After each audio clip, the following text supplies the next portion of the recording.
Viewers, आज हम बात करेंगे निस्टैग्मस के बारे में। निस्टैग्मस शायद आप में से बहुत सारे लोगों ने ये वर्ड नहीं सुना होगा। ये एक सिम्टम है या कह लीजिए साइन है, जो कि हमें बच्चों की आंखों में आमतौर पे दिखाई देता है। हालांकि ये बाद की उम्र में भी डेवलप हो सकता है। तो निस्टैग्मस होता क्या है?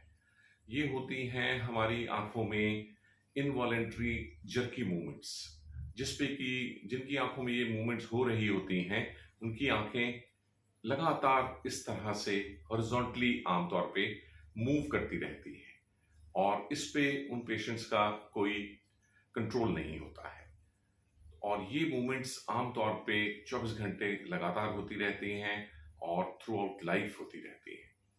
तो ये जिनको होती हैं उनके लिए बहुत डिस्ट्रेसिंग भी होता है और सामने से देखने वाले के लिए भी ये अजीब सा विजुअल अपीयरेंस बनाता है।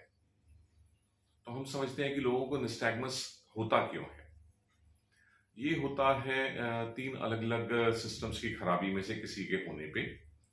या तो अगर किसी व्यक्ति को कान की इनर ईयर में वेस्टिबुलर एरिया होता है, जिसमें हमारी बॉडी के बैलेंस के लिए सेमी सर्कुलर कैनाल्स होती हैं, उसमें कोई डिजीज होने या उन कैनाल्स के फ्लूइड में इम्बैलेंस होने से भी लोगों को निस्टैग्मस होता है। इसमें उन्हें अपना ट्रीटमेंट ईएनटी स्पेशलिस्ट से कराना होता है। फिर दूसरे कारण होते हैं ब्रेन डिजीजेस, और वो भी हमारे ब्रेन के पीछे वाले हिस्से में, जिसे हम हाइंड ब्रेन कहते हैं, वहाँ या सेरेबेलम, जहाँ पे हमारी आंखों की मूवमेंट के लिए एरिया होता है। सो ये इस एरिया की प्रॉब्लम की वजह से भी लोगों को निस्टैग्मस होता है।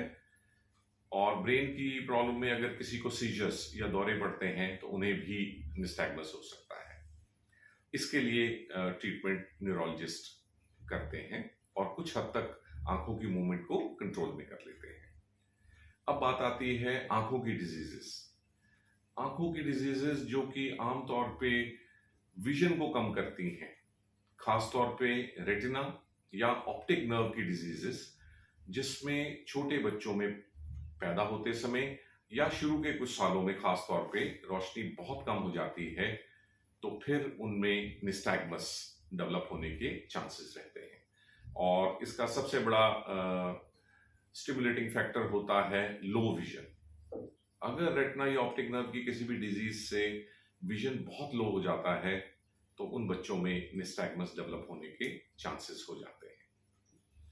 यदि किसी भी बच्चे को हमारे पास लाया जाता है जिसे निस्टैग्मस है, तो पहले असेसमेंट करके देखा जाता है कि उसके विजन का क्या लेवल है और फिर उनके विजन को इम्प्रूव किया जाता है।